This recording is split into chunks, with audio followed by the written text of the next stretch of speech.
blynyddoedd yn ôl, ces i'r fraint o gael fy ethol yn Arweinydd Plaid Cymru, yn annisgwyl bydde rhai yn dweud.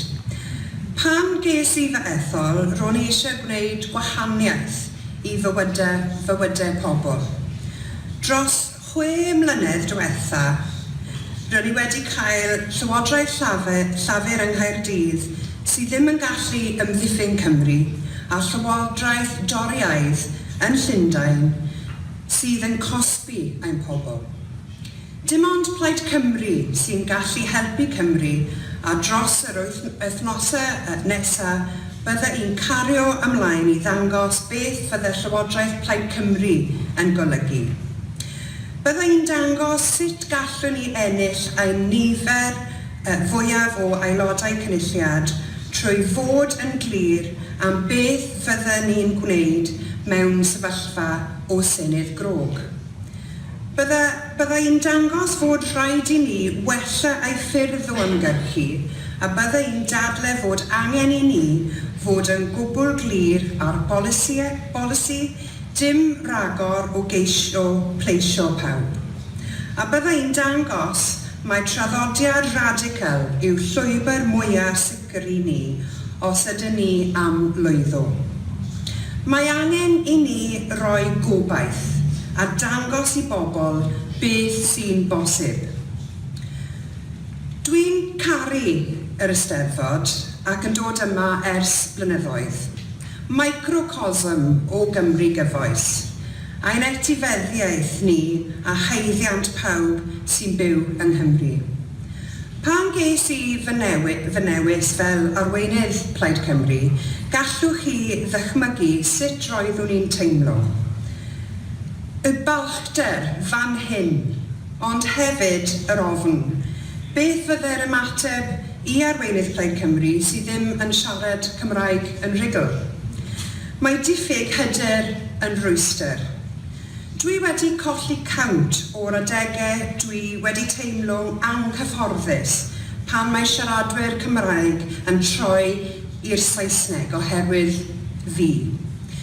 Dwi'n teimlo'n chwerw am yr holl ddiwylliant dwi'n colli mas arno fe. Ond, mwy na ddim, dwi'n teimlo'n grac. Yn grac mod i wedi colli rhywbeth mor werthfawr, rhywbeth o'n i yn haeddu a'i gael a rhywbeth oedd gan fy nhad cu. Roedd fy nhad cu, Morris James, yn dod o Llecryd ger Aberteifi.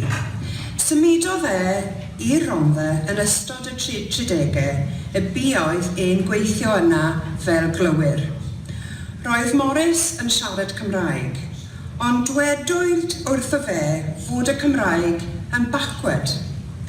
Fe beidiod y Cymraeg fel iaith yn ein teulu ni o'r fomont honno mlaen. A dyma fi, dwy genhedlaeth yn ddiweddarach, yn dal i drio hawlio fy etifeddiaeth.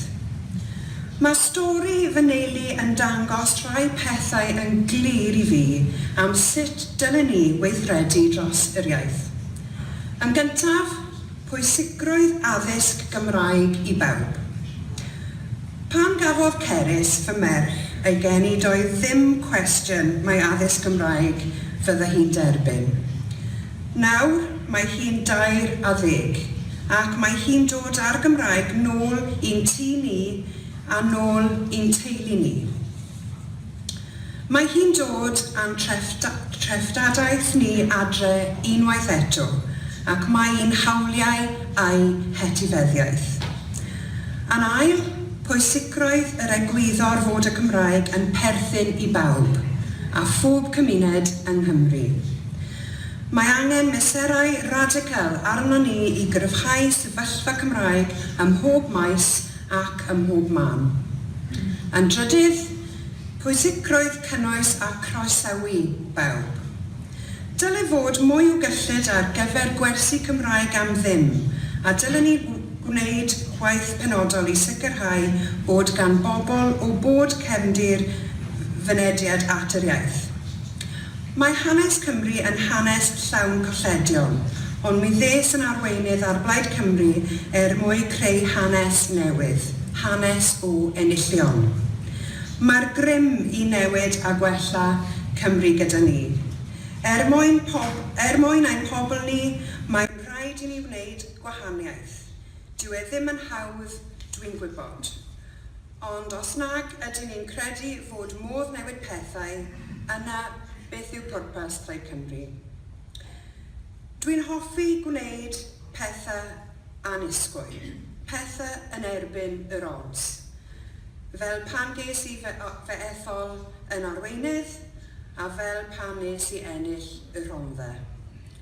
Fy nharged nesaf, llywodraeth. Peidiwch betio yn fy erbyn i. Diolch.